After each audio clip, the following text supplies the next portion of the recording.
प्रकार से साहब कहते हैं हमको खोजने का तरीका हमको मिले चाहिए। जब तक पूजा हम पूजा करते हैं किसी की, तो पूजा पूजा का फुल फॉर्म क्या होता है? पू मैंने पूरा, जा मैंने जानना। जब तक पूरा जानकारी नहीं होगा, पूरा ज्ञान हो, तब तक हमको भटकना होता है। इसलिए कहा आत्म ज्ञान बिना नर भटके, कोई काशी कोई मथुरा, मुझे सुन सुने आवे हासी पानी मीन प्यासी। आत्मा की ज्ञान के बगैर आदमी सर्वत भटकता है। कैसे भटकता है? एक व्यक्ति था वो गणेश भगवान का परम पुजारी था। जब तक भगवान को भोग न लगा ले अपना पानी नहीं पीते थे, रोज का नियम था उसका। वैसे भी गणेश पक्ष कब होता है? गणेश पक्ष होता है भादो के महीना में, तेरी चतुर्थी आता है कि नहीं? कितने दिन का होता है? 11 दिन का होता है। लेकिन वो जिस भक्त की मैं बात बता रहा हूं वो परमानेंट 12 महीने पूजा करता था। एक दिन क्या हुआ, भगत जी आए, नहा धोकर के पूजा पाठ किए, भगवान को भोग लगाए, भगवान के ध्यान करने में ऐसा बैठ गए। अब भगवान का पोजीशन कैसा होता है मालूम है? भगवान का पोजीशन ऐसा होता है, सामने का 2 भाग ऐसा रहता है, दोनों हाथ, और पीछे का हाथ ऐसा रहता है। इसमें कुछ खाने का सामान रख दिया था, वो कुछ खाने का सामान रख दिया था, और वो भक्त जी अपने ध्यान में बैठ गए भगवान का। ऐसे थोड़ी देर में क्या होता है, एक चूहा जो है खाने के तलाश में आया। अब किसी भी जीव जंतु को भगवान की जरूरत नहीं है। जितने भी देवी देवता का हमने सृजन किया है, आविष्कार किया, आदमी ने किया है। जितने भी मंदिर मस्जिद को बनाने वाला, जितने भी धर्म ग्रंथों को बनाने वाला, जितने भी पूजा पाठ करने वाला, जितने भी नियम कानून बनाने वाला, कौन? आदमी। और अपने लिए बनाते हैं। किसी पशु पक्षी को भगवान की जरूरत नहीं है क्या? कैसे भी उसके जीवन में दुख आता है, पीड़ा होती हो, कितने भी समस्या, तो कभी भगवान को याद नहीं करता, किसी मंदिर मस्जिद में जाता। ये आदमी के अपने स्वार्थ के लिए, अपने स्वार्थ के लिए बनाया गया है। तो आदमी के अलावा कोई मंदिर, किसी को मंदिर की जरूरत नहीं है, ना भगवान की जरूरत है। तो चूहा जो है खाने की तलाश में आया। अब देखता क्या है कि ऐसा कोई आदमी बैठा है, हाथ में कुछ रखा हुआ खाने के लिए, तो दूर से ऐसा घूम रहा था वो, वहीं से छलांग लगाए जोर से। अब जोर से छलांग लगाए तो क्या होता है कि हाथ मट्टी का बना हुआ है गणेश भगवान का, उससे गिरने से खटाक से टूट गया। जब खड़ाक से जब आवाज आई तो भगवान, तो जो भगत का ध्यान टूट गया। अब झकना के देखा तो देखता क्या है, भगवान तो लुलवा बैठा है। और बगल फिर देखा तो चूहा जो है उसके जो भोग लगा तो उसको बड़ा मजे से खा रहा है। उसका दिमाग हिल गया, जोर से झटका धीरे से लगा। कहा इसमें को सर्वशक्तिमान समझता था भगवान को, अरे ये चूहा जैसे सामान्य प्राणी के गिरने से या कूदने से टूट गया, यानी इससे ज्यादा शक्तिशाली कौन हो गया? चूहा। उस दिन से चूहा का पूजा चालू किया और भगवान को किनारे कर दिया, डाल दिया जहां डालना था उसको। चूहे की पूजा चालू किया। 2 दिन 4 दिन 8 दिन 15 दिन ऐसा हुआ, पूजा पाठ किया, चूहा बड़ा एकदम निर्भीक हो गया, कहे उसका परमानेंट पुजारी हो गया। रोज सुबह के चूहे के सुबह शाम देवता, बाकी समय चूहा। कुछ दिन चला ऐसा सिलसिला। एक दिन गली का कोई अचानक कोई बिल्ली आ गई। चूहे और बिल्ली में कोई दोस्ती तो है नहीं, कोई मशवरा भाई तो है नहीं दोनों। तो बिल्ली ने चूहे को पकड़ा, एक ही बार में उसका काम तमाम कर दिया। भगत सोचता है अरे ये कैसा गजब हो गया भाई, मैंने इसको सर्वशक्तिमान समझा, अब इससे ज्यादा शक्तिशाली कौन हो गई? बिल्ली। तो बुल्ली की पूजा चलो हो गई। कुछ दिन किया ऐसे, 8 दिन 15 दिन वो भी ऐसे चला। एक दिन मोहल्ले के किसी कुत्ते ने देख लिया। अब कुत्ते बिल्ली का दोस्ती तो है नहीं, उनने भी, कुत्ते ने इस बिल्ली को दौड़ा करके एक ही बार में उसका काम तमाम कर दिया, हलाल कर दिया उसका। फिर देखा आदमी ने, देखा ये कैसा गजब हो गया, बिल्ली को मैं बड़ी मान रहा था और ये चूहा ताकत ज्यादा बड़ा हो गया। उस दिन से कुत्ते की पूजा चालू किया, बड़े उसको लक्ष्य साबुन से नहाए धुलाए, दूध रोटी बिस्किट वगैरह खिलाए, बढ़िया पूजा पाठ करे। कुत्ता भी इतना पालतू हो गया, निर्भीक हो गया। एक दिन क्या होता है, कुत्ते को भूख लगा तो उसने क्या किया, उससे घर वाले जो थे बाई, खाना बना करके किसी काम से बाहर गई थी घर। अब वो कुत्ता आओ देखना ताओ गया, क्या किचन में घुसे,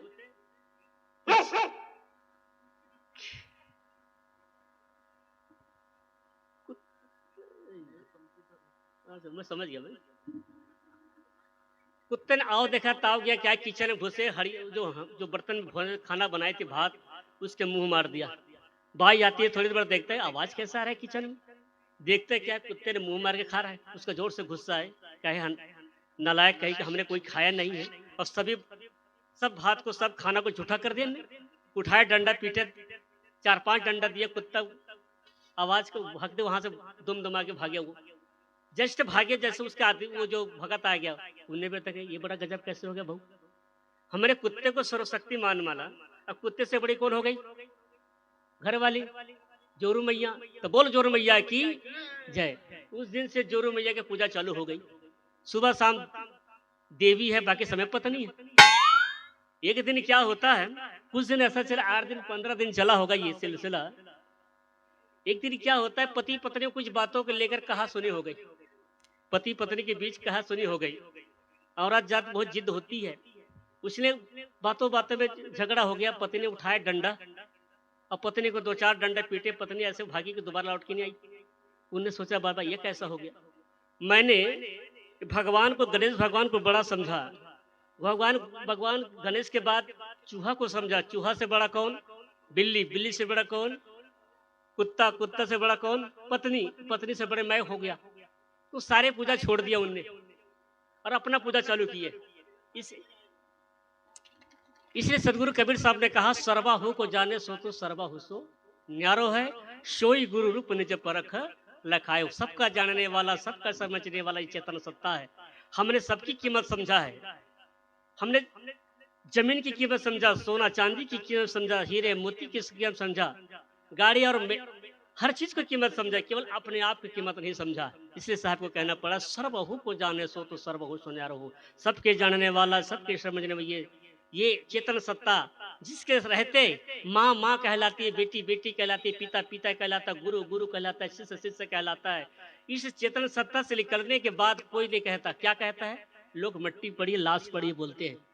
इसलिए साहब कहते हैं, उस तत्व को समझो, अहम शुद्ध चेतन ज्ञान स्वरूपम अजरहम अमरहम अखंडम अनुपम।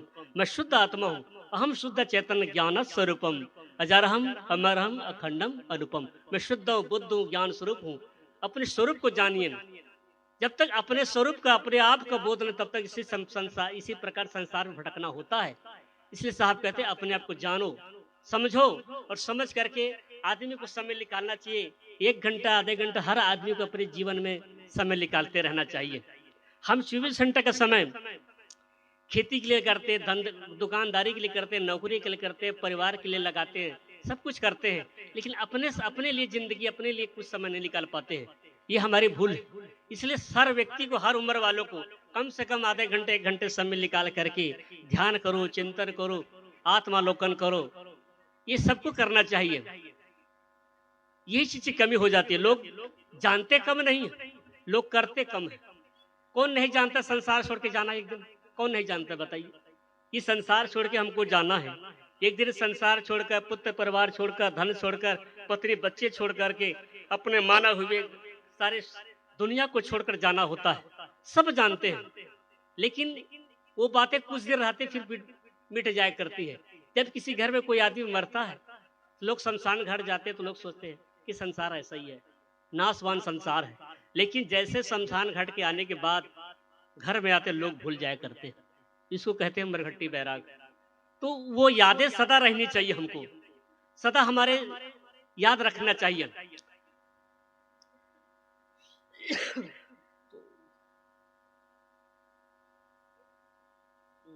थोड़ा 10 मिनट और है 10 मिनट और 36 हो गया जी। हाँ, बोलो सदगुरुदेव की जय। तो मैं कह रहा था, दुख में सुमरन सब करे, सुख में करे न कोई, जो सुख में सुमरन करे, फिर दुख काहे को होए। आदमी दुख में ही याद करते हैं भगवान को, देवी को, देवता को, संत को, गुरु को। लोग दुख में याद करते हैं, माता पिता को लोग दुख में याद करते हैं। जितना बड़ा दुख होता है उतना बड़ा हम लोगों को याद करते हैं। छोटा मोटा दुख होता है, हम छोटे मोटे लोगों को याद करते हैं। बड़ा दुख होता है तो बड़े लोगों को याद करते हैं, है ना। इसी प्रकार से दुख में याद आते हैं, सुख में कोई याद नहीं आते। जैसे बच्चे लोग क्या करते हैं, जो स्कूल जाने वाले बच्चे साल भर जब पढ़ाई करते हैं, उस समय भगवान देवी तो को याद नहीं आते। क्या याद आते हैं, मोबाइल, टीवी और खेलना याद आते हैं। जब परीक्षा पास होता है तो लोग मंदिरों में जाना चालू हो जाते हैं। जानते हैं कि परीक्षा अब 1 महीना, 1.5 महीना, 2 महीना बाकी हो तो बच्चे ईमानदार हो जाते हैं। लोग मंदिरों में जाना चलो चुप कर जाते हैं। जो जिसको जिसको मानता है उसके आधार पर लोग जाते हैं। कोई माता को मानते हैं, माता मंदिर जाते हैं, कोई हनुमान जी को मानते हैं, हनुमान जी के पास जाते हैं, कोई शिव को मानते हैं, शिव के पास जाते हैं, कोई कबीर साहब को मानते हैं, कबीर साहब के पास जाते हैं। अब लोग बच्चे कहते क्या, हे भगवान मुझे अच्छे नंबर से पास कर देना, मैं आपको मिठाई चढ़ाऊंगा, नारियल चढ़ाऊंगा। कहते कि नहीं? जब साल भर जब टाइम रहता है उसको भगवान और मंदिर में से याद नहीं आते।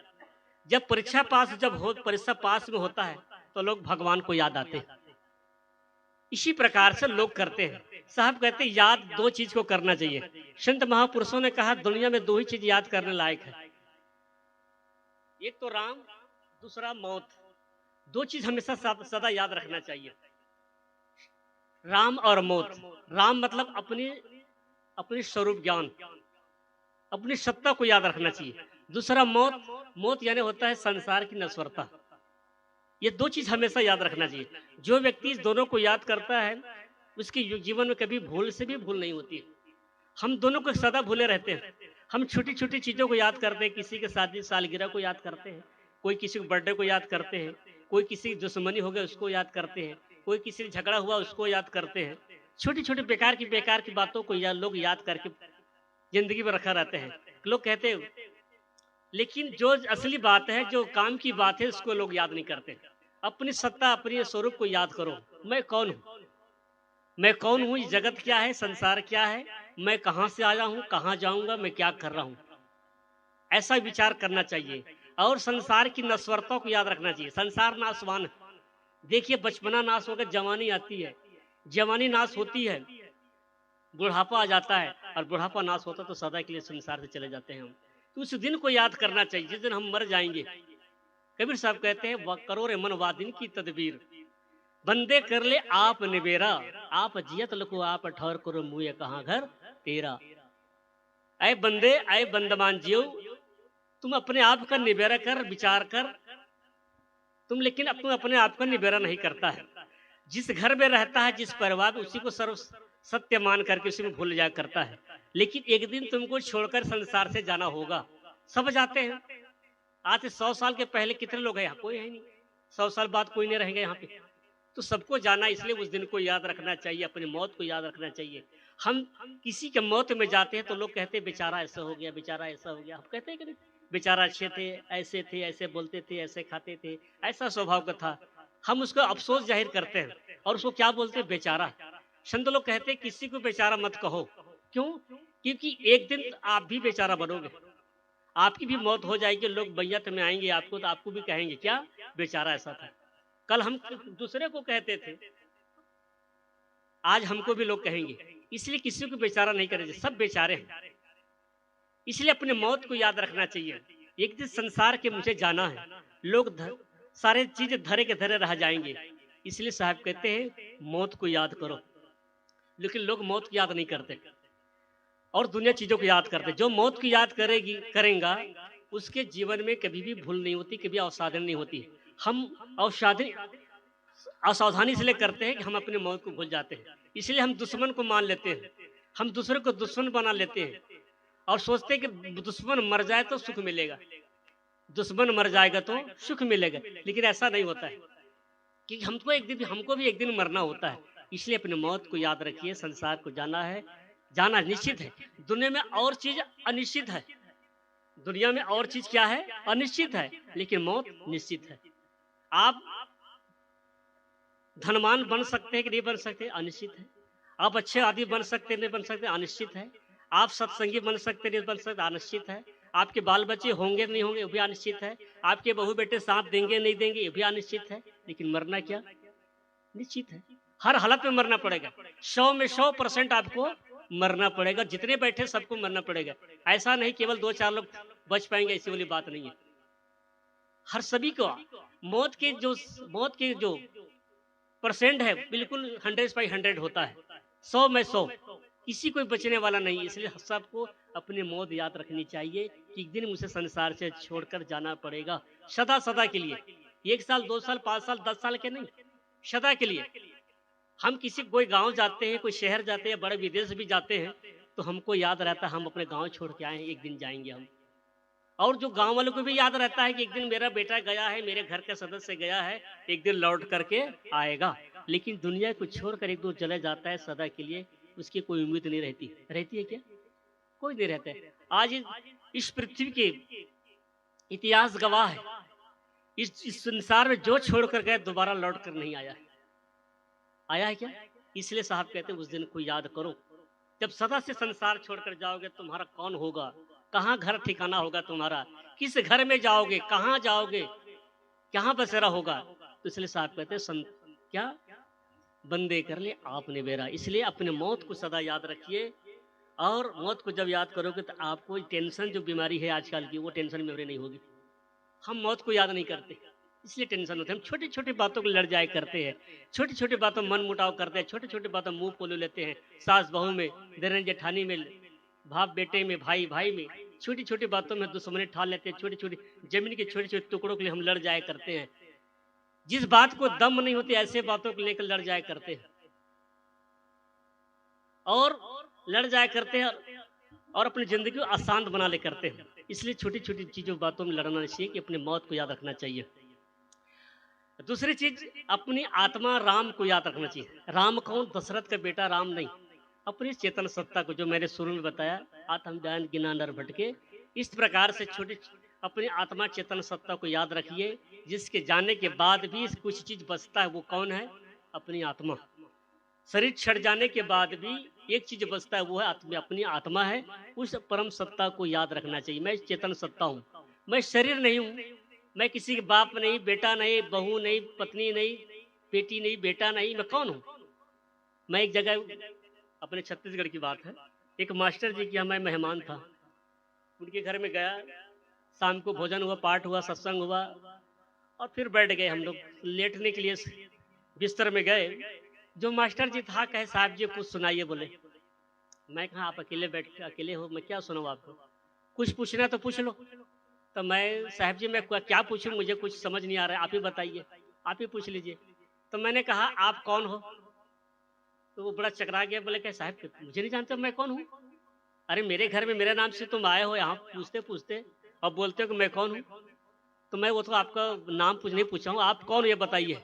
तो बोले मैं फलाना नाम है मेरा, फला जाति का हूँ मैं, फलाना धर्म का हूँ, फलाना गांव का हूँ, फलाना प्रदेश का हूँ, फलाना के पति हूँ, फलाना के बेटा हूँ, फलाना का बाप हूँ।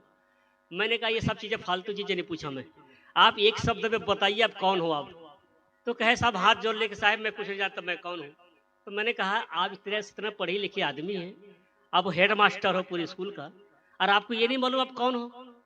तो कहे साहब मैं नहीं जानता। बोले, तो मैंने उसका समझाया आप चेतन सत्ता, चेतन आत्मा हो। सबके जितने भी आप परिचय दिए हो, आप बताए हो, आप ये केवल बाहर की चीजें हैं। आप कौन हो एक शब्द में उत्तर दीजिए, ये है कि हम शुद्ध चेतन ज्ञान स्वरूपम अजरहम अमरहम अखंडम अनुपम। मैं शुद्ध आत्मा हूँ, शुद्ध बुद्ध हूँ, मेरे में कोई मल नहीं, पेक्ष नहीं। इसलिए उस चीज को हमेशा याद रखना चाहिए। तो सदगुरु कबीर साहब ने कहा, संत लोग कहते हैं कि दुनिया में दो चीज हमेशा याद रखना चाहिए, राम और मौत। अपनी आत्मा की अमरता, संसार की नश्वरता, ये सदा याद रखनी चाहिए हमें। और दुनिया में और चीज भूल जाए कोई बात नहीं चलेगा, लेकिन अपनी आत्मा की सत्ता, अपनी आत्मा अमरता और संसार की नश्वरता को सदा याद रखना चाहिए। तो सदगुरु कबीर साहब ने कहा कि दुख में सुमरन सब करे, सुख में करे न कोई, जो सुख में सुमरन करे वे दुख काहे को होए। जो आदमी सुख में सुमरनता करता है, सुख में याद करता है परमात्मा को, देवी को, देवता को, भगवान को, अपने अपने श्रेणी में जो जो मानते हैं उसको याद करना चाहिए। और साथ साथ अपनी आत्मा की अमरता और संसार की नश्वरता को याद रखना चाहिए। हम इस दो चीजों को सदा याद रखें तो हमारे जीवन में कभी भूल नहीं हो सकती। और सुख में याद रखना चाहिए, दुख में याद करते हैं लोग, भगवान को सुख में भी याद करना चाहिए। लोग सुख में केवल फॉर्मेलिटी होता है, सुख में लोग फॉर्मेलिटी याद करते हैं। लोग आजकल देखिए बड़े बड़े तीर्थ में जाते हैं, जैसे अभी इलाहाबाद कुंभ होने वाला है, लोग वहां जाएंगे, चारों तीर्थ जाते हैं, बड़े बड़े मठ मंदिर जाते हैं। तो लोग क्या करते हैं, आज पिकनिक तौर में जाते हैं, पिकनिक मनाने जाते हैं, फॉर्मेलिटी समझते हैं। फॉर्मेलिटी नहीं होती है, सत्संग में ना लोग फॉर्मेलिटी समझते हैं, चलो गांव में हो रहा है तो चलो चले जाएंगे, लोग क्या कहेंगे नहीं जाएंगे, तो ऐसा समझ के आ जाते हैं। ऐसा नहीं, साहब कहते हैं करिए क्या, वो कैसा बोलते हैं जी, नहीं, जो जो पग आगे धरे कोटन यज्ञ समान, संत मिलन को जाइए तज माया अभिमान, जो जो पग आगे धरे कोटिन यज्ञ समान। संत मिलन को जाइए, संतों के मिलन जाइए तो आपको श्रद्धा से जाना चाहिए कि जीवन कल्याण के मकसद को लेकर जाना चाहिए।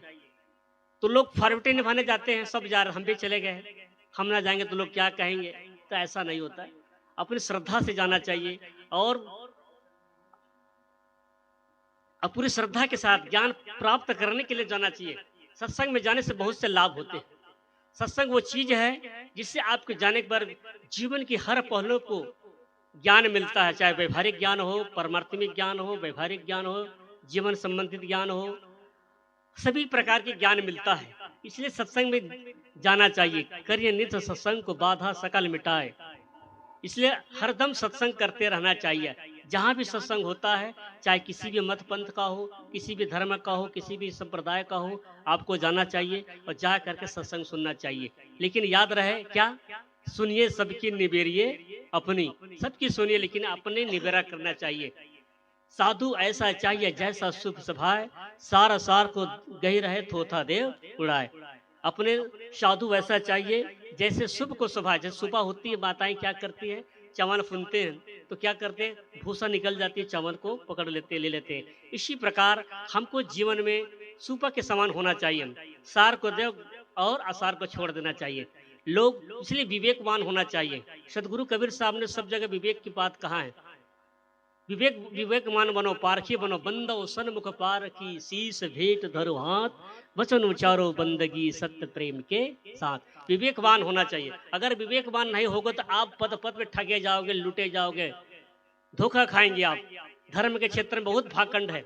मैंने शुरू में दोपहर में भी कहा था कि मैंने धर्म के नाम में बहुत पाखंड फैला, बहुत अंधविश्वास फैला हुआ। देवी देवता, भूत प्रेत, जादू टोना, जंतर मंतर, शकुन शकुन, ग्रह नक्षत्र, मंगल टेढ़ा, साले सती मंगल सटा, ये सब क्या है?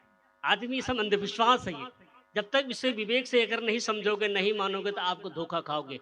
कुछ भी लोग आज ठगे जा रहे हैं। लोग ऐसी पूजा कर लो, ऐसा पाठ कर लो, ऐसा मंत्र पढ़ लो, एक लोटा जल सारे समस्या का हल, ऐसे बताने वाले मिलते हैं लोग। बस सारे समस्या एक लोटा जल, कुछ मत करो, कर्म धर्म मत सुधारो, जैसा है वैसा खाते रहो। रामा रामा हरे हरे बकरी मुर्गी घरे घरे, जय माँ दुर्गे दो, एक पाउच एक मुर्गे दो पाउच। इस प्रकार से लोग कुछ भी बोलते रहते हैं। एक महीना बोले बम, 11 महीना तौले कम। सीताराम सीताराम सीताराम कहिए। तो इस प्रकार से लोग क्या है, अंधविश्वास बहुत फैले होते हैं। आदमी कर्म को सुधारना नहीं चाहते, अपने व्यवहार को सुधारना नहीं चाहते, अपने खान पान को सुधारना नहीं चाहते, और केवल खाली पीली एक लोटा जल कर डालने से या किसी का नाम लेने से, किसी का तब करने से ऐसे कुछ होता नहीं है। तो सदगुरु कबीर साहब ने ज्ञान कारण कारक व्यवस्था को समझना चाहिए। प्राकृतिक के नियम को समझो, प्राकृतिक कारण कारक व्यवस्था को समझे बिना आपका अज्ञान मिटेगा नहीं। इसलिए भ्रम अंधविश्वास मत पड़े रहिए।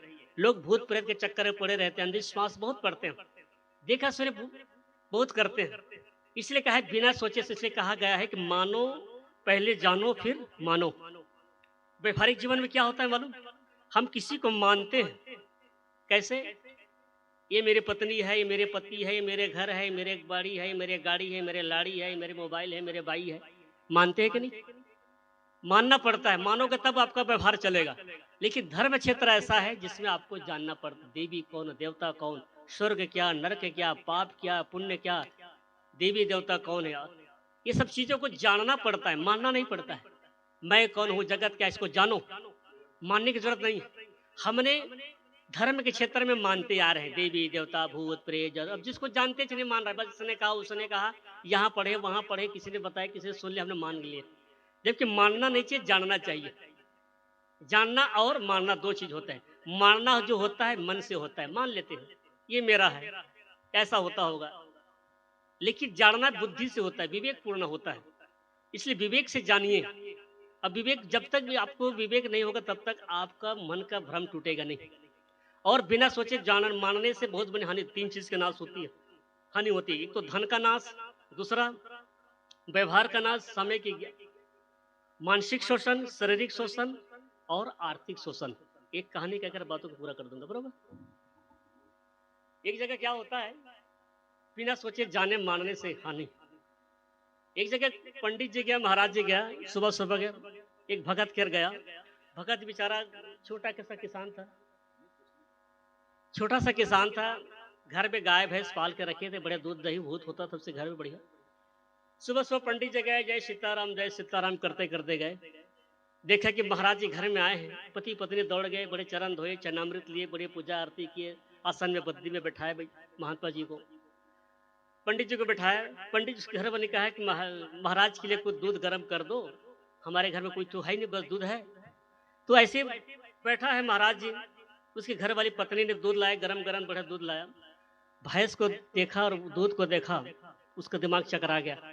आंगन में बैठी थी, बड़ी मोटी सी भैंस थी, बढ़िया भैंस, और दूध को देखा तो उसके मन में लालच आ गया, क्या है भैंस बड़ी मोटी दिख रही है, बड़ी तगड़ी दिख रही है, और मैं तो महंगी होगी। पूछा कितना दूध देती है भैंस? बोले महाराज जी एक टाइम में 6 लीटर देती है ये। नाम सुनते हैं उसके और मन में लालच हो गया, सोचा इस भैंस को कैसे मैं ले जाऊं, कैसे मुझे दे दे। तो डायरेक्ट धर्म क्षेत्र में क्या करते हैं आदमी, जल्दी विश्वास कर लेते हैं। धर्म क्षेत्र ऐसा है, आदमी आंख मुनकर मान लेते हैं। तो इसी प्रकार से हुआ। उस पंडित जी ने कहा आपके घर में बहुत बड़ी हानि होने वाली है। क्या होने वाले महाराज जी? कहे आपके घर में शनि ग्रहण लगा हुआ है। अब वो शनि ग्रहण बहुत प्रकोप है इसका, बहुत बड़ी हानि होने वाली है। तो क्या होगा महाराज? होगा कुछ, होगा ये कि आपके घर में 1 सप्ताह के अंदर किसी किसी व्यक्ति की जान चली जाएगी। तो इतना कहना था, आदमी मान लिए, पंडित जी है। अब वो पतरा पोतरा निकाल के दिखाने लग गए, ऐसे कर करके दिखाने लगे, देखो ये लिखा है। अब काले अक्षर भैंस बराबर, क्या मालूम उसको क्या लिखा है, लेकिन उसको मान लिया। क्यों? बड़े महाराज जी कह रहे हैं, पंडित जी कह रहा है, तो क्यों नहीं माने भाई? मान लिया उसकी बात। अब मानने से बेचारे बाई जात धर धर धर धर रोने लग गई, लगता है आज मर गए घर में। जब पत्नी को रोते देखा, उसका पति भी रोने लग गए, पति को रोते देखा, बाल बच्चे 2-2 बच्चे तो भी रोने लग गए, लगता है आज ही मातम हो गए उस घर में। जब चारों को रोते देखा, पंडित ने सोचा अब तीर निशाने में लग गया, जो कहूंगा करना पड़ेगा, मरता नहीं, क्या करता है आदमी। उन्हें कहा देखो रोना धोना बंद कर दो, इसके बाद मेरा हल है। बोले क्या? जिसको शनि देवता को खुश करने के लिए शनि यज्ञ करना पड़ेगा और काली वस्तु का दान करना पड़ेगा। अब काली वस्तु है क्या चीज? भैंस। अब वही इसको प्लानिंग है ठगने का। उन्हें कहा रो रो गाना बंद कर दीजिए, देखिए संयोग से कल शनिवार है, मैं कल आऊंगा नहा धो करके, आप लोग भी तैयार होके आना, ये कुछ सामान लिख लेता हूँ, ले आना बाजार से। तो लिख ली, इतने नारियल, इतने अगरबत्ती, ऐसा कपड़ा, ऐसा तेल, ऐसा काला कपड़ा, कुछ कुछ रख दिया। अब उसको सामान लेके दे दिया और चले गए बड़े खुशी खुशी। पंडित जी सोचता अब तो कल मिलेगा ही भैंस। अब वो इधर क्या है, वो पति पत्नी रोने लग गए।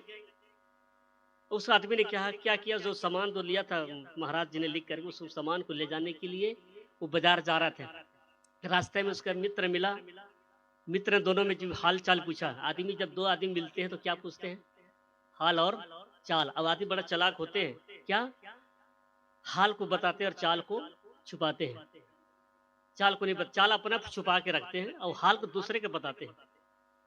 तो इस प्रकार से हाल चाल जब पूछा गया तो आदमी जो था दुखी था, जो किसान आदमी, अपना चाल को छुपा दिया। उसने कहा ऐसा है वैसा, इधर उधर बात करने लगे। लेकिन आदमी के चेहरा ऐसा कहना है जो सब कुछ बता देता है। उसने उसके चेहरा पकड़ लिया। उन्हें कहा भैया आप कुछ छुपा रहे हो, कुछ बताओ तो सही क्या बात है। बहुत पूछने पर उस किसान ने कहा कि देखो मित्र ऐसी बात है, मेरे घर में एक पंडित जी आया था, मुझे ऐसे ऐसी बात कहा है और उसी के समाधान के लिए मैं बाजार जा रहा हूँ कुछ सामान लाने के लिए। उस मित्र ने बैठा कर कहा देखो ये शनि ग्रहण ऊपर है, जितने भी ग्रह है सब ऊपर है, हजारों किलोमीटर दूर यहाँ से है, हजारों किलोमीटर दूर यहाँ से है। अगर वो शनि का ग्रहण लगेगा तो आपके घर में क्यों लगे, मेरे घर में क्यों नहीं लगेगा? 2 घर तो मेरा घर है, 2 घर के बाद अपना घर है। अगर आपके घर में लगेगा तो मेरे घर में भी लगना चाहिए। देखिए जब बारिश होती है एक गांव में, एक तो सबके घर में बारिश होती है कि नहीं? एक घर में होती है क्या? सूरज निकलता सबके लिए, बारिश होती सबके लिए, ठंड लगती है सबके लिए, सूखा होता सबके लिए। तो अगर शनि ग्रहण लगा है तो आपके घर में क्यों लगा, मेरे घर में क्यों नहीं लगा? तो उसका आदमी के दिमाग झटका लगा उसको, अरे ऐसा तो मैंने कभी सोचा ही नहीं। तो मैं क्या करूं महाराज मित्र, मैं तो उसके बातों में फंस गया। मैं तो ऐसा करो तो जो कुछ सामान हो तो ले आओ, एक ही बार ठगाओगे। कहते हैं कि एक बार ठगाए 52 बिर कहा है, बार बार ठगाए गप्पूनाथ कहा है। तो इसमें कहा एक ही बार ठगाओगे, लेकिन तुम्हारा पंडित जी आपके घर में नहीं आ गया, तुम ले आओ, कोई बात नहीं, ले आओ, जाओ। उस सामान लेके गया, सामान लाता है, सुबह होती है, पंडित जी आता है, पूजा पाठ करने याचना किया, यज्ञ का रचना किया, अब उसको याचना करके 1 घंटे इधर उधर करके टाइम पास किया। अब रहा दान का महिमा, क्योंकि कोई भी कर्मक होता है, कोई भी यज्ञ होता है, बिना दान का पूरा नहीं होती है, ऐसा शास्त्रों में लिखा गया है। उसने कहा बेटा देखो, दान का महिमा ये है कि जो शरीर देवता है काली वस्तु को बड़ा प्रिय होता है, काला तिल, काला धागा, काला तिल, काला कपड़ा, काला चूड़ी, ये सब चीज काली चीज है, इसलिए काली वस्तु को दान करो। अब वो जो किसान था तब तक वो चालाक हो गया, वो क्योंकि उसको गुरु मिल गया था पहले से, उसका भ्रम मिट गया था। इसलिए कहा जाता है भूल मिटे गुरु मिले, पारकी पारक देह लखाई, कहे कबीर भूल की औसत तो पारक सबकी भाई। इसलिए भूल मिटे गुरु मिले पारखी, इसलिए पारखी गुरु करना चाहिए। पारखी गुरु का मतलब के लिए इलाहाबाद बुरहानपुर का नहीं, जिसके अंदर विवेक है, जो परख शक्ति जानता हो, जिसको परखना परखना जानता है, इसको पारखी कहा जाता है। चाहे किसी भेष में हो, आपका भेष में हो, चाहे आपकी भेष में हो, चाहे हमारे भेष में हो, अगर भेष का मतलब नहीं, जो पारखी है वो अंदर से होता है। इसलिए पारखी गुरु करना चाहिए। तब उसको पारखी गुरु मिल गया। तब तक वो किसान चालाक हो गया, कहे महाराज में दान लेना भूल गया। तो कहाँ गया वो? दौड़े दौड़े गया वो अपने मित्र के पास जिसको मिला था वो, 2 ठो घर के बाद। उस घर में जाकर के मित्र से बताता है कि मित्र पंडित जी ऐसा ऐसा बोलते, क्या करूं मैं? उसने कहा काली वस्तु दान मांगा तो ऐसा सोचो, हमारे गांव में कपड़े का दुकान है, 1 मीटर काला कपड़ा लाग दिया तो और क्या, काली वस्तु दान चाहिए क्या? हाँ बोले हाँ। तो बोले लाए 1 मीटर काला कपड़ा ला करके पंडित जी को धरा दिया, लो महाराज दान काली है। पंडित जी सोचता भैंस इधर बंधी है और ये काला कपड़ा लाके दे रहा है ये मूर्ख। उन्हें कहा बेटा ठीक लाए तो ठीक है, एक चीज कमी है। बोले क्या चीज कमी है महाराज? दान काली हो, साथ साथ जान होनी चाहिए, जान वाली होनी चाहिए। तो ठीक है महाराज जी बैठिए, मैं आता हूँ। फिर गए वो अपने मित्र के पास, मित्र के पास से कहा कि मित्र जी ऐसी बात है। फिर उनने कहा ठीक है, इसका भी मेरे पास हल है। उनने कहा मेरे घर से लगा खेत है, उस खेत में काला डोमी सांप है, वो काला भी है जान वाला भी है, उसको ले जाओ। और उसको क्या है कि उधर बीच में हाथ डाल करके उसको उस सांप को पकड़े और हंडी में पकड़ के ले गए। कहे महाराज दान काली साथ साथ जान वाली है, हिसाब से पकड़ो। तुमने कहा यार भैंस इधर बंधी है, अब ये काला चीज क्या चीज है पकड़ के लाया है? जब खोला गया तो हंडी में सांप उठ खड़ा हो गया वो। अब सांप को एक बैठने थोड़ी आया था वो भी बेचारे इधर उधर भाग गया सरपट करके। पंडित जी ने कहा बेटा देखो लाया तो ठीक है, मगर एक चीज कमी और है। क्या चीज कमी है महाराज? सुन लो, दान काली होनी चाहिए, साथ साथ जान वाली होनी चाहिए, अब 4 टांग वाली होनी चाहिए, 4 टांग वाली, चलता फिरता भागता हुआ। ठीक है महाराज जी मैं जाता हूँ। फिर गए मित्र के पास, मित्र ने कहा इस प्रकार के से आपको मैं हारने नहीं दूंगा, इसका मैं सजेशन है मेरे पास, इसका भी हल है। बोले क्या? तो देखो मेरे घर में जो पाट, जो बोले क्या बोलते हैं पाटन, उस पाटन में काली बिल्ली है, वो काली भी है, जान वाली भी है, 4 टांग वाली भी है। जब से वो बिल्ली घर में आई है तब से हमको घर में परेशान करके रखे उनने, कभी भी किसी भी कहीं मुंह मार देती है, तुम इससे ले जाओ उसको। उस बिल्ली को इधर उधर दौड़ा धुड़ा कर पकड़ के ले गए, पंडित की गोद में डाल दिए। लो महाराज आपको लक्षण मिलाओ, एक दान काली भी है, जान वाली भी है, 4 टांग वाली भी है। पंडित जी सोचे फिर कहा माथा ठोकली का कौन गुरु मिल गया मूर्ख को, क्योंकि इसके पास इतना बुद्धि तो है नहीं, इसके पास इतनी बुद्धि तो है नहीं जो उसके दिमाग लगा सके। लेकिन कहाँ जाता है बार बार पूछने, कहाँ भैंसी और कहाँ बिल्ली, कोई दोनों का है क्या तुलना? इसलिए कहा बेटा लाए तो ठीक है, मगर एक चीज क्या है, मूर्त के हिसाब से इसके दान का महिमा 11 बढ़ गए। बोले क्या बढ़ गए महाराज? फिर से सुनो, आखिरी बार सुन लो। और बोले दान काली होनी चाहिए, पहली शर्त।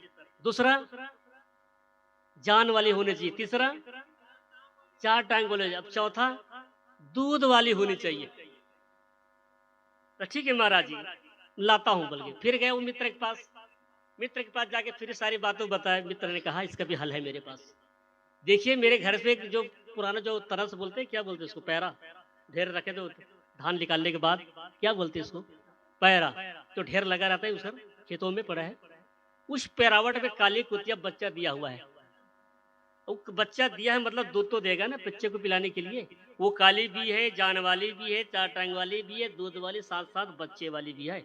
तो ऐसा गुरु पूरा 5 लक्षण मिलता है, उसके पूरे परिवार खानदान को उठा के ले जाओ।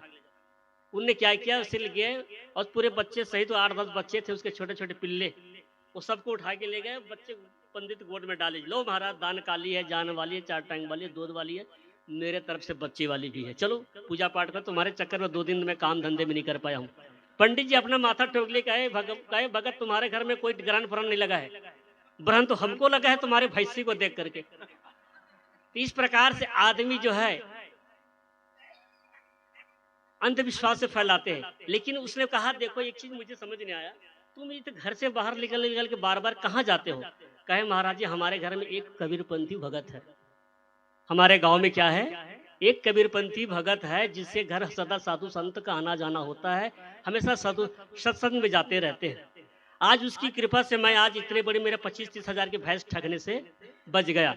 अगर वो नहीं मिला होता तो आज मेरा भैंसी ठगा जाता।